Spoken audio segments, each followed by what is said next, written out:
पंढरपूरच्या विकासासाठी फडणवीसांकडे निधीचा अजेंडा.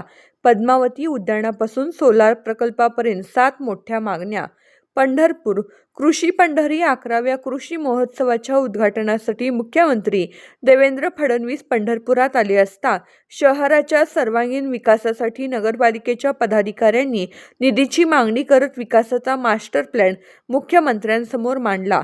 माननीय आमदार प्रशांत परिचारक यांच्या मार्गदर्शनाखाली झालेल्या या कार्यक्रमात मुख्यमंत्री देवेंद्र फडणवीस यांचे भारतीय जनता पक्षाच्या वतीने स्वागत करण्यात आले.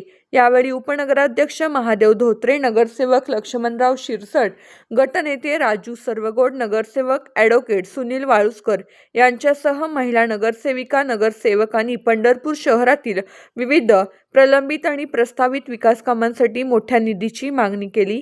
या मागण्यांमध्ये शहरातील पद्मावती उद्यान विकसित करण्यासाठी तब्बल 20 कोटी रुपयांचा निधी, संतपेठ परिसरातील वाहतूक कोंडी सोडवण्यासाठी DP रस्त्यांचे विकास काम, तसेच जुना अकलूज नाका ते राजमाता अहिल्या पुल मार्गावरील DP रस्ता विकसित करण्याचा समावेश आहे.